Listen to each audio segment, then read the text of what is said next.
नमस्कार दोस्तों, स्वागत है आपका हमारे YouTube चैनल जीके ट्रैकर पे।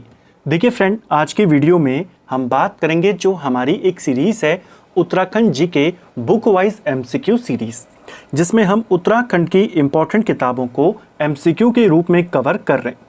हिमांशु कफटिया जी की पुस्तक हमारी चल रही थी, जिसमें अभी तक हम 15 क्लासेस कवर कर चुके हैं। उत्तराखंड के इम्पोर्टेंट क्वेश्चंस को इसमें हम topic wise, chapter wise Himanshu Kaftiya ji की पुस्तक को देख रहे हैं। अगर आपने हमारी इससे पहले की क्लासेस को नहीं देखा है तो आप उनको प्लेलिस्ट के माध्यम से देख सकते हैं। तो चलिए दोस्तों, आज की वीडियो को शुरू करते हैं। आज का हमारा पहला सवाल है, अनसुईया प्रसाद बहुगुणा ने अनसुईया आश्रम कहाँ पर स्थापित किया था?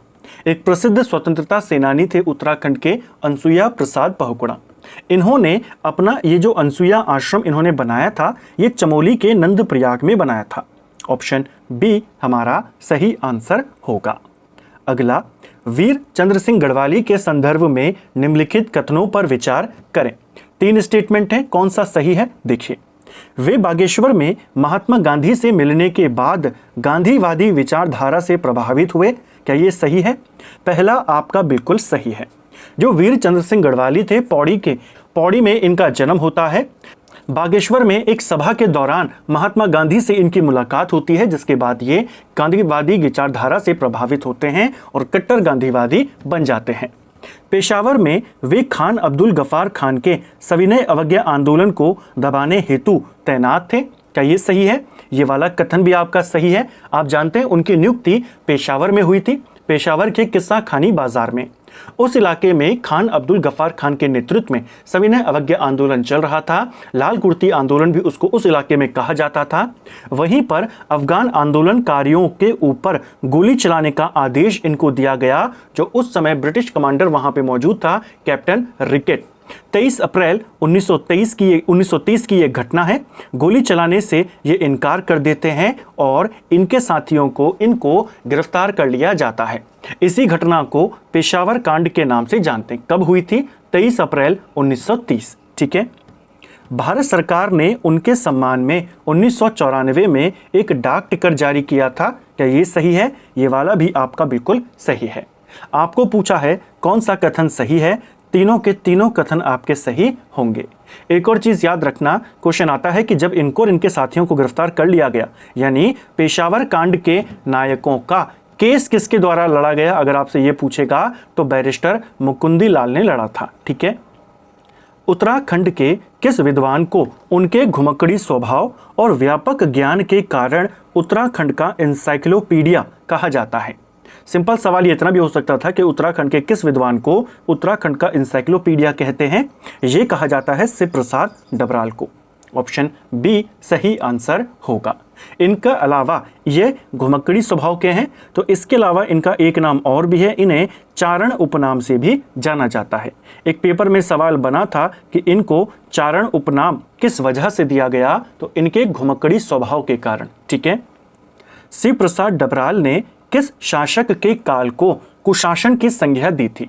शिव प्रसाद डबराल जो थे 1912 से 1999 तक इनका पूरा जीवन काल था। प्रसिद्ध इतिहासकार थे। उत्तराखंड का इतिहास, टिहरी का इतिहास, कई सारी पुस्तकें इन्होंने लिखी। इनके द्वारा एक राजा के काल को कुशासन की संज्ञा दी गई। राजा का नाम था प्रद्युम्न शाह। ऑप्शन बी सही उत्तर होगा। ठीक है। जो शिव प्रसाद डबराल थे, इनका जन्म पौड़ी में होता है। पौड़ी के गेहली गांव में इनका जन्म होता है, लेकिन इनकी जो कर्मस्थली रही, जहां से इन्होंने अपना ज़्यादातर काम किया, वो था दुगड्डा। क्वेश्चन आया है कि शिव प्रसाद डबराल, जिन्हें उत्तराखंड का इंसाइक्लोपीडिया कहते हैं, उनकी कर्मस्थली कहाँ है? दुगड्डा रही है। ठीक है। प्रद्युम्न शाह के काल को इन्होंने कुशासन कहा था। इसके अलावा शिव प्रसाद डबराल की तुलना बाण भट्ट के साथ भी की जाती है, ये भी आपने याद रखना है। कई सारी इनकी पुस्तकें हैं, कई बार वो पेपर में आई हैं, जैसे उत्तराखंड यात्रा दर्शन। किसकी पुस्तक है उत्तराखंड यात्रा दर्शन? इन्हीं की है। टिहरी का इतिहास, 12 खंडों में उत्तराखंड का इतिहास इन्होंने लिखा है। इनके अलावा उत्तराखंड के अभिलेख और मुद्रा इन्हीं की पुस्तक है। गढ़वाली मेघदूत इन्हीं की पुस्तक है। गौरा बादल, महाराणा संग्राम सिंह, राष्ट्र रक्षा काव्य, अतीत स्मृति, संघर्ष समिति, सारी रचनाएं इन्हीं की हैं। अलकनंदा उपत्यका इन्हीं की रचना है। ठीक है। नेक्स्ट है, निम्न में से हिमांशु जोशी की प्रमुख रचना कौन सी है? तो हिमांशु जोशी की एक रचना यहाँ पर पूछी गई है। इनकी रचना का नाम है समय साक्षी है। ऑप्शन बी सही उत्तर होगा। समय साक्षी है, यह रचना किसकी है? हिमांशु जोशी। इनकी और कुछ इंपॉर्टेंट रचनाएं हैं जो पेपर में आई हुई हैं, जैसे तुम्हारे लिए, ये रचना किसकी है? इन्हीं की है। कगार की आग या कागर की आग इन्हीं की रचना है। चीड़ के वन, नील नदी का वृक्ष, छाया मत छूना इन्हीं की रचनाएं हैं। ठीक है। अगर पूछेगा भीड़ साक्षी है, ये किसकी रचना है? रमेश पोखरियाल निशंक की रचना है। पूछेगा हिमालय साक्षी है, ये किसकी रचना है? महावीर प्रसाद गैरोला की रचना है। ठीक है। वह कौन सी प्रमुख विवर्तनिक संरचना है जो मध्य हिमालय और महान हिमालय के बीच सीमा को निर्धारित करती है? तो मध्य हिमालय और महान हिमालय, हायर हिमालयास के मध्य में सीमा का निर्धारण कौन सी प्लेट करती है, कौन सी भ्रंश रेखा करती है? ये करती है MCT, मुख्य केंद्रीय थ्रस्ट, यानी main central thrust. Option C आपका सही उत्तर यहां पे होगा। ठीक है। कई बार हमने पढ़ा है उत्तराखंड की ज्योग्राफी के अंदर कि उत्तराखंड के अंदर जो हिमालय है वह अलग अलग वर्गों में बटा हुआ है, अलग अलग हिमालय की श्रेणियां हैं। जो सबसे ऊपरी इलाका है उसे कहा जाता है महान हिमालय। इसके बाद जो सबसे बाहरी इलाका है उसे कहा जाता है शिवालिक या फिर बाही हिमालय, और इन दोनों के मध्य के इलाके को कहते हैं मध्य हिमालय, या जिसे लघु हिमालय भी कहते हैं। तो महान हिमालय और लघु हिमालय के मध्य में MCT आती है, और मध्य हिमालय और शिवालिक के मध्य में MBF आती है। आपसे ये वाली पूछा था। ठीक है। मुख्य सीमा भ्रंश यानी मेन बाउंड्री फॉल्ट के संदर्भ में निम्नलिखित कथनों पर विचार करें। अब मेन बाउंड्री फॉल्ट यानी जो मुख्य सीमांत भ्रंश है उसकी बात है। किस किस के बीच होती है? शिवालिक और मध्य हिमालय। देखिए, पहला, यह शिवालिक और मध्य हिमालय को एक दूसरे से अलग करता है। पहला आपका बिल्कुल सही यहां पे होगा। अभी हमने इसको जाना था। कुमाऊं हिमालय में यह मुख्य रूप से यमुना और टोंस घाटियों के बीच दिखाई देता है। क्या ये सही है आपका? जो मेन बाउंड्री फॉल्ट है जो शिवालिक और मध्य हिमालय के बीच है, यह मुख्य रूप से यमुना और टोंस घाटियों के बीच में आपको देखने को मिलता है। यानी क्वेश्चन बन सकता है कि किन नदी घाटियों के मध्य में मेन बाउंड्री फॉल्ट है, तो आप कहेंगे यमुना और टोंस। ठीक है। यह एक सक्रिय थ्रस्ट फॉल्ट है जिसमें आज भी भूगतियां होती रहती हैं। यह भी सही है आपका। यह एक एक्टिव वाला इलाका है, एक्टिव वाला भ्रंश रेखा है जिसमें आज भी भू गतिविधियां यानी धरती के अंदर जो हलचलें होती हैं वो होती रहती हैं। ठीक है। यह भी सही है आपका। तीनों के तीनों कथन आपके सही यहाँ पे होंगे। मूल रूप से शिवालिक और पूर्व शिवालिक तृतीय चट्टानों को अलग करने वाली संरचना को किस रूप में परिभाषित किया गया है? पूर्व शिवालिक तृतीय चट्टानें यानी जो टर्सरी रॉक है, हमारे बहुत पुराने भूवैज्ञानिक काल की चट्टानें, उनको और शिवालिक को अलग करने वाली भ्रंश रेखा कौन सी है? तो ये भी MBF होगी, यानी मुख्य सीमा भ्रंश होगी। ऑप्शन बी सही आंसर होगा। इसे मुख्य सीमांत भ्रंश रेखा भी कहते हैं, इंग्लिश में मेन बाउंड्री फॉल्ट। अगर ऐसा क्वेश्चन बन जाए कि शिवालिक और पूर्व शिवालिक को कौन अलग करता है, तो भी इसी को करना है। शिवालिक और मध्य हिमालय को कौन करता है, तो भी इसी पर करना है। ठीक है। अगला, हिमालय की सबसे दक्षिणी सीमा को निर्धारित करने वाले भ्रंश का नाम क्या है? तो जो हिमालय की सबसे दक्षिणी सीमा को निर्धारित करने वाली भ्रंश रेखा है वो है हमारी हिमालयाई अग्रभ्रंश, हिमालयन फ्रंटल फॉल्ट इसको कहा जाता है। यह भ्रंश रेखा शिवालिक को पर्वत जो मैदानी इलाका है हमारा उससे अलग करती है, यानी जो भाबर क्षेत्र है हमारा उससे अलग करती है। तो क्वेश्चन बनेगा शिवालिक और भाबर के मध्य में कौन सी है? तो आप कहेंगे HFF है, हिमालयन फ्रंटल फॉल्ट। ठीक है। क्वेश्चन बन सकता है कि मैदानी और शिवालिक के मध्य में, क्योंकि शिवालिक क्या है? हिमालय का सबसे बाहरी इलाका, हिमालय की सबसे दक्षिणी सीमा। तो हिमालय की सबसे दक्षिणी सीमा को कौन निर्धारित कर रहा है? यही करता है। यहां पर हिमालय खत्म हो गया, इसके बाद हमारा मैदानी इलाका यानी कि भाबर क्षेत्र शुरू। हिमालयाई अग्रभ्रंश निम्नलिखित में से किन दो भौगोलिक क्षेत्रों को एक दूसरे से अलग करता है? अब आपका कॉन्सेप्ट क्लियर है कि ये शिवालिक पर्वतमाला को भाबर क्षेत्र से अलग करता है। ऑप्शन बी सही आंसर हो जाएगा। ठीक है। अगला, हिमालय के सभी भ्रंशों में से सबसे नया भ्रंश किसे माना जाता है जहां आज भी सतह का संकुचन जारी है? हिमालय की जो अलग अलग भ्रंश रेखाएं हैं, जैसे हमने MCT के बारे में जाना, हमने MBF के बारे में जाना और हमने HFF के बारे में जाना, इसमें सबसे नई कौन सी है? तो HFF जो हिमालयन फ्रंटल फॉल्ट है, ये सबसे नई भ्रंश रेखा इसे माना जाता है जहां पर आज भी संकुचन होता रहता है, बहुत तेजी से होता रहता है। ठीक है, सूची को सूची 2 से सम्मिलित करना है। एक तरफ हिमालय की विभिन्न श्रेणियां, दूसरी तरफ उनके मध्य वाली रेखाएं। अब आपने अभी पूरा कॉन्सेप्ट को क्लियर किया, अब आप इसको आसानी से कर जाएंगे। ट्रांस हिमालय को वृहत हिमालय से अलग करता है, तो ट्रांस हिमालय को वृहत हिमालय से अलग करता है सच्चर जोन, या जिसे हिंज लाइन भी कहते हैं, ITSZ भी इसको कहा जाता है, यानी कि इंडियन तिब्बत सांगपो जोन। ठीक है, ये ट्रांस हिमालय और वृहत हिमालय के मध्य में है। वृहत हिमालय को लघु हिमालय से कौन अलग करता है, यानी मध्य हिमालय से? तो MCT जो कि यहां पर है। पहले का आंसर 1 है, दूसरे का आंसर हमारा 3 यहां पर होगा।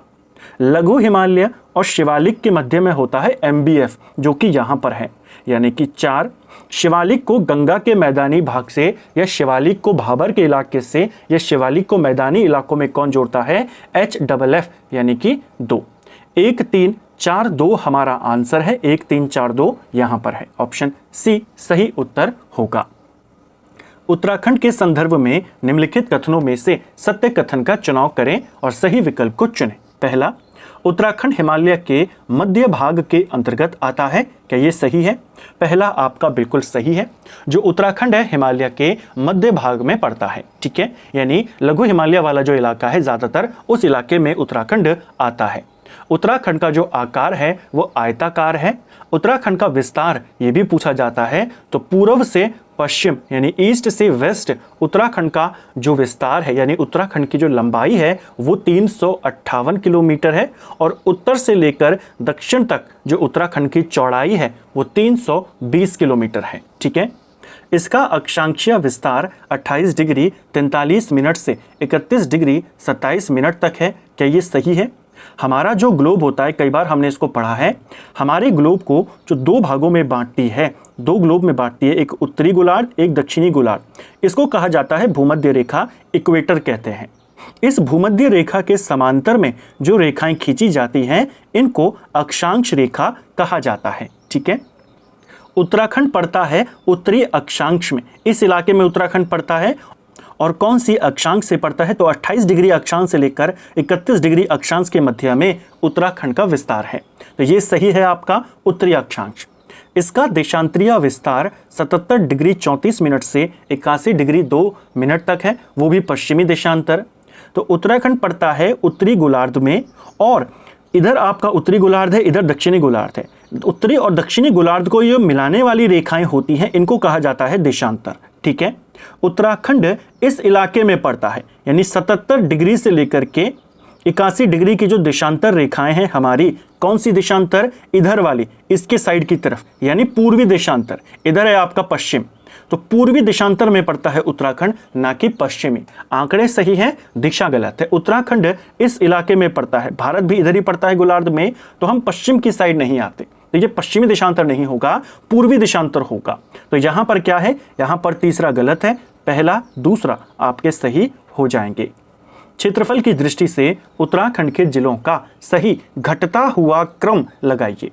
तो उत्तराखंड के जिलों को घटते हुए क्रम में लगाना है। उत्तराखंड का सबसे बड़ा जिला कौन सा है? उत्तराखंड का सबसे बड़ा जिला है चमोली। तो कहां पर है चमोली? 2 में है, 2 आपके एलिमिनेट हो गए। चमोली के बाद हमारा दूसरा सबसे बड़ा जिला है उत्तरकाशी, यहां पर है उत्तरकाशी, ये एलिमिनेट हो गया। ऑप्शन बी आपका सही आंसर हो जाएगा। ठीक है, टॉप 4 जिलों की अगर हम बात करें तो सबसे पहले चमोली है, फिर उत्तरकाशी, फिर पिथौरागढ़ और फिर पौड़ी। ऐसे ही सबसे छोटे जनपद की बात करें तो सबसे छोटा जनपद हमारा चंपावत है। चंपावत के बाद रुद्रप्रयाग आता है, फिर बागेश्वर और फिर हरिद्वार। ठीक है, अगला उत्तराखंड की अंतर्राष्ट्रीय सीमाओं के संदर्भ में यहाँ पे कथनों पर विचार करना है, सही कथन को बताना है। राज्य की कुल अंतर्राष्ट्रीय सीमा 625 किलोमीटर लंबी है। क्या ये सही है? उत्तराखंड का जो टोटल इंटरनेशनल बॉर्डर है, 2 देशों के साथ हम लगते हैं, नेपाल के साथ और चाइना के साथ, टोटल 625 किलोमीटर की हमारी अंतर्राष्ट्रीय सीमा है। नेपाल के साथ उत्तराखंड की 275 किलोमीटर लंबी सीमा लगती है, सही है। जो टोटल 625 है उसमें से 275 हम लगभग नेपाल के साथ लगाते हैं और बाकी का 350 किलोमीटर हमारी तिब्बत यानी चीन के साथ लगती है। तिब्बत पहले स्वतंत्र था लेकिन अब चीन का उसके ऊपर कब्जा है, तो चीन के साथ हमारी 350 किलोमीटर है, नेपाल के साथ हमारी 275 किलोमीटर है। अंतर्राष्ट्रीय सीमा वाले जिले कौन कौन से हैं हमारे, तो हमारे 5 जिले हैं जो अंतर्राष्ट्रीय सीमा बनाते हैं। चाइना के साथ अंतर्राष्ट्रीय सीमा हमारा उत्तरकाशी बनाता है, इसके अलावा चमोली बनाता है और पिथौरागढ़ बनाता है, ये बनाते हैं चाइना के साथ, ठीक है। और नेपाल के साथ उधम सिंह नगर बनाता है, चंपावत बनाता है और पिथौरागढ़ ये बनाते हैं नेपाल के साथ। पिथौरागढ़ दोनों के साथ बनाता है। तो टोटल जनपद कितने हो गए, 5 जनपद हैं जो इंटरनेशनल बॉर्डर बनाते हैं। आपसे पूछा जाता है सर्वाधिक अंतर्राष्ट्रीय सीमा वाला जिला कौन सा है, जो दोनों के साथ बना रहा है, पिथौरागढ़। यहाँ पर आपका तीनों स्टेटमेंट सही होगा। उत्तर प्रदेश के साथ उत्तराखंड के कितने जिले अपनी सीमा साझा करते हैं और उत्तर प्रदेश के कितने जिले उत्तराखंड को स्पर्श करते हैं। तो देखिए कई बार ये सवाल आता है कि हमारे कितने जनपद यूपी के साथ लगते हैं और यूपी के कितने जनपद हमारे साथ लगते हैं। उत्तराखंड के 5 जिले यूपी के साथ लगते हैं और यूपी के 7 जिले उत्तराखंड के साथ लगते हैं। हमारे 5 जिले कौन कौन से हैं, तो उत्तराखंड के 5 जिले हैं पौड़ी, हरिद्वार, देहरादून, नैनीताल और उधम सिंह नगर। यूपी के 7 जिले कौन कौन से हैं, सहारनपुर, मुजफ्फरनगर, बिजनौर, मुरादाबाद, रामपुर, बरेली और पीलीभीत। तो यूपी के 7 जिले उत्तराखंड से लगते हैं, उत्तराखंड के 5 जिले यूपी के साथ लगते हैं, ठीक है। उत्तराखंड के आंतरिक जनपदों का समूह पहचानिए जिनकी सीमा किसी भी अन्य राज्य या देश को स्पर्श नहीं करती। इनलैंड डिस्ट्रिक्ट्स की बात कर रहा है, आंतरिक जिलों की बात कर रहा है। हमारे 13 जनपदों में से 4 जनपद ऐसे हैं जो आंतरिक जनपद हैं, यानी ना वो किसी दूसरे देश के साथ टच करते हैं, ना वो किसी दूसरे राज्य के साथ टच करते हैं। ये 4 जनपदों में से 2 जनपद हमारे कुमाऊं के अंदर हैं, 2 जनपद हमारे गढ़वाल के अंदर हैं। कुमाऊं में कौन कौन से हैं, कुमाऊं में आता है अल्मोड़ा और बागेश्वर। गढ़वाल में कौन आते हैं, गढ़वाल में आता है रुद्रप्रयाग और टिहरी गढ़वाल। तो कहाँ पर है अल्मोड़ा बागेश्वर, अल्मोड़ा बागेश्वर टिहरी रुद्रप्रयाग आपका यहाँ पर है। चमोली हो गया, चंपावत हो गया, ये लगते हैं अंतर्राष्ट्रीय सीमा बनाते हैं, चमोली चाइना के साथ, चंपावत नेपाल के साथ। उत्तरकाशी भी लगा हुआ है किसके साथ, चाइना के साथ, और यहाँ पर आपका पौड़ी यूपी के साथ लगा हुआ है, ठीक है। तो आंतरिक जिलों की संख्या 4 है, 2 गढ़वाल में, 2 कुमाऊं में, ठीक है। एक क्वेश्चन ये भी आया था पेपर में कि कुमाऊं के कितने जिले गढ़वाल के साथ लगते हैं, तो कुमाऊं के 4 जिले गढ़वाल से लगते हैं, जिसमें कौन कौन शामिल हैं, पिथौरागढ़, बागेश्वर, अल्मोड़ा और नैनीताल। और गढ़वाल के कितने जिले कुमाऊं के साथ लगते हैं, तो यहाँ पर आएगा 2, एक है हमारा पौड़ी गढ़वाल और एक है हमारा चमोली जनपद, ठीक है। हिमाचल प्रदेश के कौन से 3 जिले उत्तराखंड की सीमा को स्पर्श करते हैं। हिमाचल के साथ भी हमारी बॉर्डर लगती है, जो हमारा पश्चिमी बॉर्डर है या उत्तर पश्चिमी बॉर्डर है, हिमाचल के साथ लगता है। हिमाचल से हमारे 2 जनपद लगते हैं, उत्तरकाशी और देहरादून। हिमाचल के 3 जिले हमारे साथ लगते हैं, उन 3 जिलों में शिमला, सिरमौर और किन्नौर शामिल है। ऑप्शन बी सही आंसर होगा। भारत चीन सीमा विवाद के संदर्भ में कोलंबो समझौते का मुख्य परिणाम क्या था। देखिए, जब 1962 में भारत और चीन की लड़ाई होती है, उसके कुछ ही समय के बाद एक समझौता यहाँ पर पेश किया जाता है, जिसे कोलंबो में पेश किया गया था। कोलंबो समझौता इसे कहा जाता है। इसका मेन परिणाम ये था कि चीन युद्ध के बाद पीछे हटेगा और कुछ शर्तों के साथ भारतीय सीमा को स्वीकार करेगा। हालांकि उस समय वो इसको मान लेता है, लेकिन कुछ समय के बाद इसको मानना बंद कर देता है। तो कोलंबो समझौता जो था, ये चीन के युद्ध से पीछे हटने और शर्तों के साथ भारतीय सीमा को स्वीकार करने को लेकर हुआ था, ठीक है। दिसंबर 1962 में यह समझौता हुआ था, ठीक है। चमोली जिले का वह कौन सा प्रसिद्ध क्षेत्र है जो आज भी भारत चीन के बीच सीमा और चीनी घुसपैठ का मुख्य केंद्र बना रहता है।